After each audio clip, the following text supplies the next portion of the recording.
ఆచార సంప్రదాయాలను పాటిస్తూ యూనిటీగా ఉండి ఆదర్శంగా నిలుస్తున్న బంజారాల అభివృద్ధికి ప్రభుత్వం కృషి చేస్తుందని రాష్ట్ర రవాణా మరియు బీసీ సంక్షేమ శాఖ మంత్రులు పొన్నం ప్రభాకర్ అన్నారు. హుస్నాబాద్ పట్టణంలోని బంజారా భవన్లో శ్రీ శ్రీ శ్రీ సద్గురు సంత్ సేవాలాల్ మహారాజ్ జయంతి ఉత్సవాలను ప్రభుత్వం నిర్వహించింది.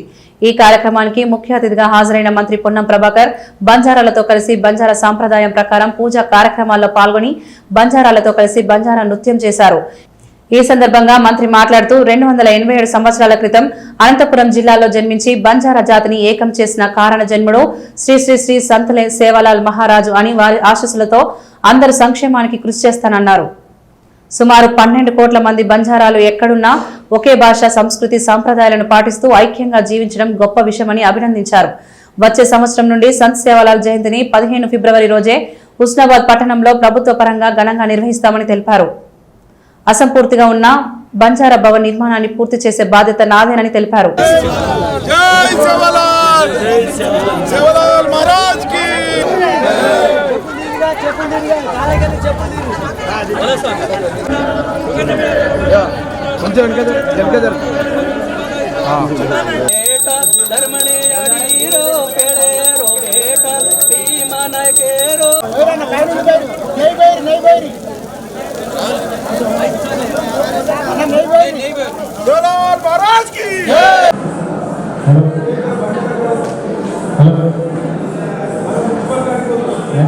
గౌరవ ఏఎంసీ చైర్మన్ కల్లి తిప్పారెడ్డి గారిని వేదికను ఆహ్వానిస్తున్నాం. ఈనాటి కార్యక్రమానికి సభ్యుల తరఫున ఒకసారి గట్టిగా మీ చప్పట్లతో గలంగా సాగిన పొన్నం ప్రభాకర్ గారికి స్వాగతం. ఈనాటి కార్యక్రమాన్ని మనం ముందు తీసుకుపోయినాం. మరి వచ్చే నాట్యాల భవన్ కొంచెం నిర్మాణం ఉందో దాన్ని కూడా కొంచెం ముందుకు తీసుకుపోవాలి. వాళ్ళు వచ్చే నాటికి 287వ శ్రీ సద్గురు వేదిక మీద ఉన్న పెద్దలు, ఇక్కడికి విచ్చేసినటువంటి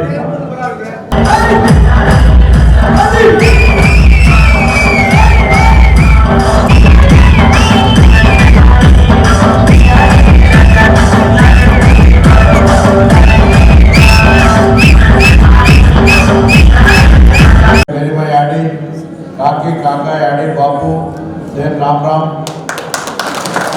287 సంవత్సరాల కింద సంత్ సేవాలాల్ మహారాజు గారు అనంతపూర్లో జన్మించి ఈరోజు దేశవ్యాప్తంగా ఒకటే భాష, ఒకటే రకమైనటువంటి సంస్కృతి సాంప్రదాయాలతోటి దాదాపు 12 కోట్ల మంది ఈరోజు మీ యొక్క విధి విధానాలను కొనసాగిస్తూ ఉన్నారు.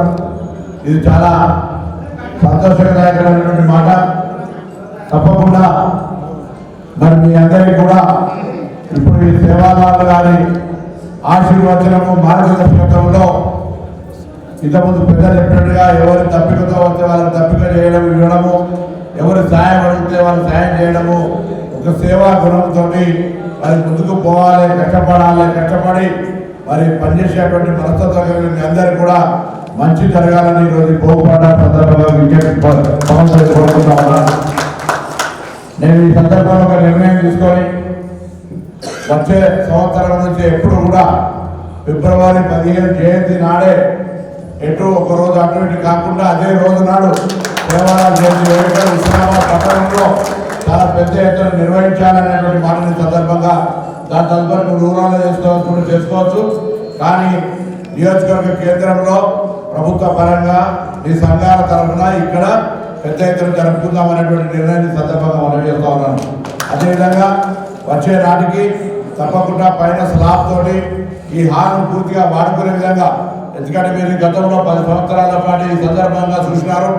రోడ్డుకి ఎంత ఇబ్బంది ఉండే, దీనికి సంబంధించి ఇప్పటికే మనక 45 లక్షల రూపాయలతో పెట్టుకున్నాం. నేను జీవో వచ్చిన తర్వాత ఈ కార్యక్రమం పెట్టుకుందాం అంటే జీవో వచ్చే వరకు ఆలస్యమైన పర్వాలేదు చెప్పినారు. తప్పకుండా దీని అభివృద్ధికి సంబంధించి పూర్తి చేసే బాధ్యత నాది. జీవో తీసుకొచ్చి దీన్ని అందరికీ ఉపయోగించుకునే విధంగా అన్ని కార్యక్రమాలు ఇక్కడ, ఎందుకంటే కొంచెం రావడం పోవడం ఉంటే మీకు ఈ సౌలభ్యం ఉంటుందని రావడానికి సంబంధించి మీరు అందరూ వచ్చినప్పుడు ఓ ఏడాది క్రితం చూసినారు, ఇప్పుడు చూసినారు, మార్పు కనబడుతుండొచ్చు. ఆ విధంగా ఈ యొక్క గిరిజన భవన్కు సంబంధించినటువంటి అన్ని రకాల ఏర్పాట్లు చేస్తారనే మాట మనవి చేస్తూ నేను ఒక్కటి కోరుతా ఉన్నా. రాజకీయాలు ఇంతకుముందు సోదరుడు చెప్పినట్టుగా సంఘ ఐక్యత ముఖ్యం. సంఘంలో మీ అందరికీ సంబంధించినటువంటి సమస్యల్ని పరిష్కరించుకోవడానికి తప్పకుండా ప్రభుత్వం దగ్గర అనేక రకాల కార్యక్రమాలు చేయించుకున్న దాని కొరకు రాజకీయాలకు ఖచ్చితంగా ఉండాలని నేను సందర్భంగా కోరుతా ఉన్నా.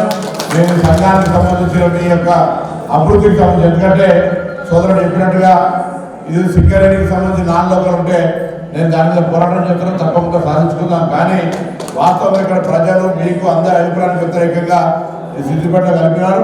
దీన్ని తప్పకుండా భవిష్యత్తులో ప్రభుత్వం సరిహద్దులు మార్చేటప్పుడు మనం మార్చుకుందామనే నిర్ణయం ప్రకారం మీ అందరి ఆకాంక్ష ప్రకారంగా దాని నిర్ణయంలో కూడా ముందుకు కలుగుతామనే మాట మనం చేస్తూ మరొకసారి ఆ సేవాలాల్ మహారాజ్ మేరీమా యాడికి సంబంధించినటువంటి ఆశీర్వచనం మీ అందరిపైన మనందరిపైన ఉండి అందరికీ మంచి వర్షాలు వాటి పంటలతోటి ఆయురారోగ్యాలతో అందరూ కూడా సుఖ సంతోషాలతో ఉండాలని వారిని ప్రార్థిస్తూ మీ అందరికీ మరొకసారి ఈ భోగబండాల సందర్భంగా శుభాకాంక్షలు.